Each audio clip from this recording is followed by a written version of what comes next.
This is as far as you go.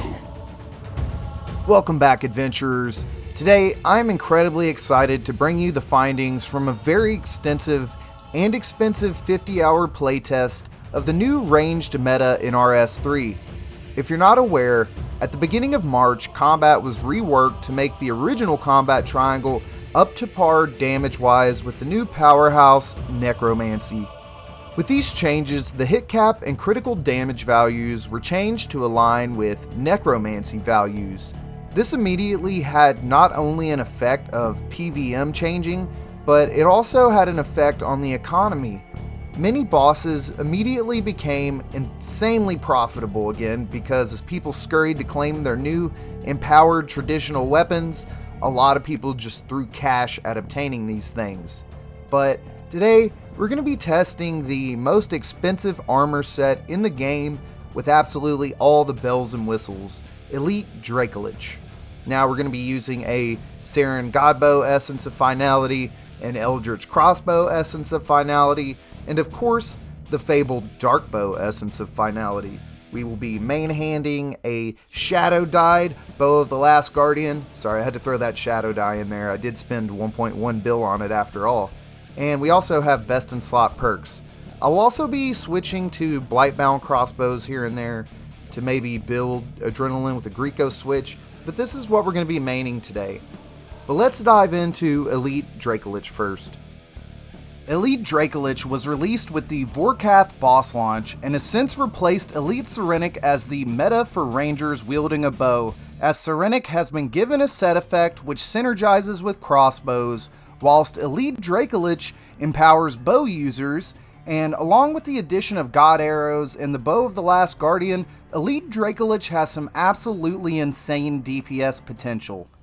In the coming weeks, I will also be posting a best in slot melee testing video, but for now, let's look at this hench-ass range shit.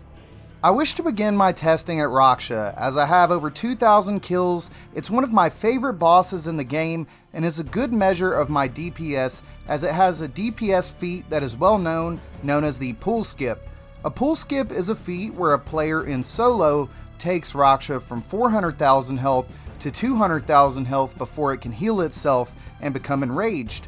I do this all the time with Necromancy, and it's very consistent. However, at first I was having a few issues figuring out the best way to do damage with this insanely expensive setup.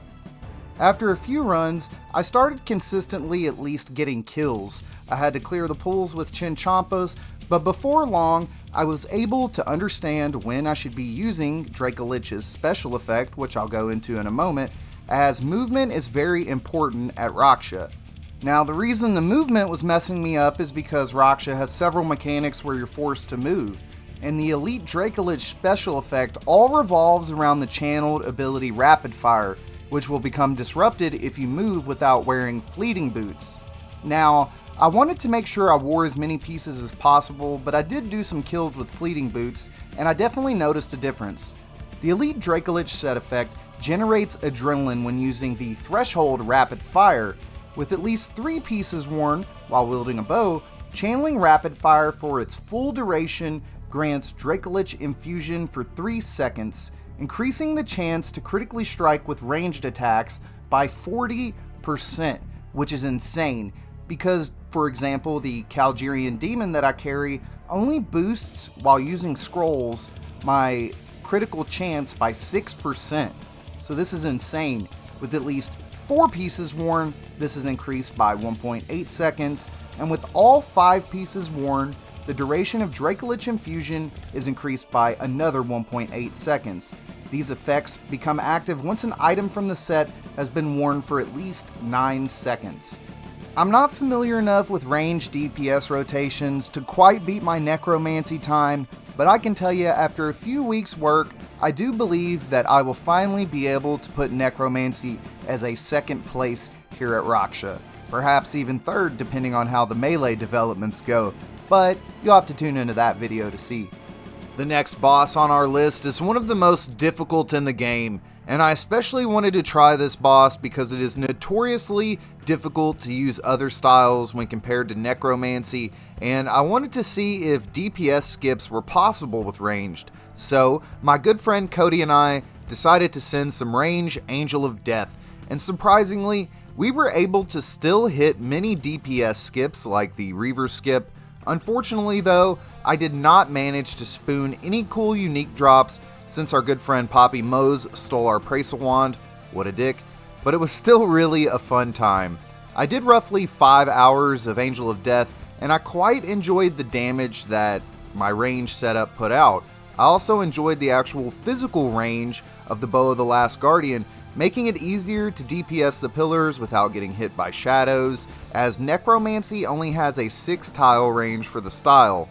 Overall, I would definitely recommend giving range a try at Angel of Death, especially if you have the Elite Dracolich setup. No, always you. Why can't you just let it be, World Guardian? Next up on the list, we have probably the coolest boss in the entire game, Pterodactyl Thanos. Now, I'm talking about hard mode Carapac, of course, and many other creators have showcased range's power here. Even before the beta, Big Arrows and the Cinderbane combination was extremely powerful. But now, with the use of the Time Warp and other abilities such as the Dark Bow special that you would have in your Essence of Finality, ranged is an absolute machine gun here. There's even a couple creators who solo are getting like sub 3-minute kills, and personally my best solo kill time is 3:34 with Necromancy. Now, this means that range is probably the strongest style here, even if you're a beginner, just because of the passive damage that Big Arrows did. But I was here doing some kills with some really hench dudes. Shout out to Zero and Retired PvP for bringing me. But I had a good time, we nuked Carapac, and if you have Elite Dracolich, definitely use it here.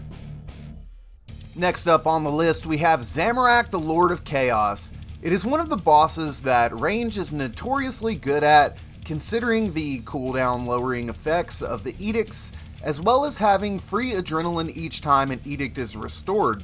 This pairs incredibly well with items like the Dark Bow, Essence of Finality, Deadshot, and the Saren Godbow special.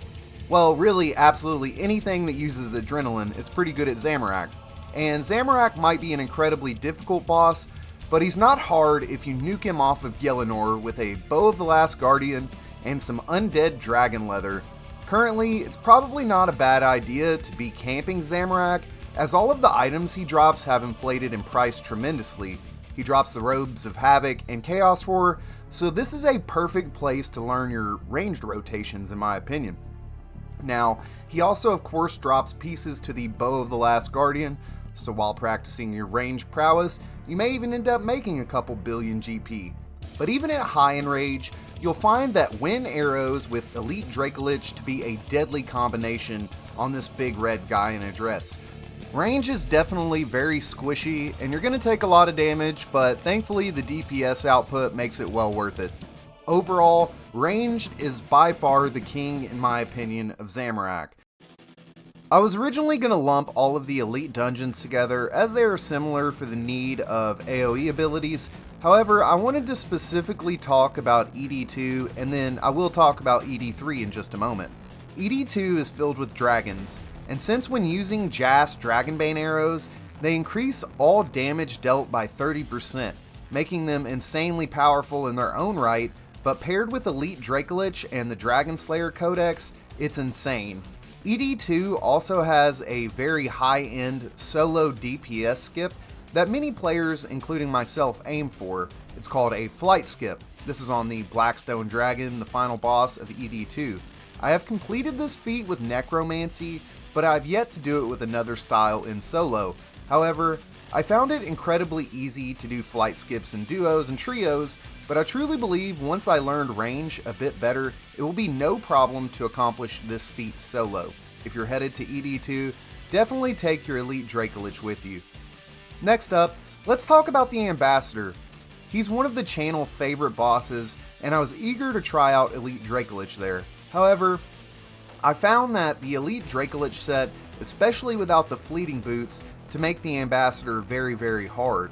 The mechanics at this boss require constant movement, which would disrupt my rapid fire ability, making the Elite Dracolich set partially useless.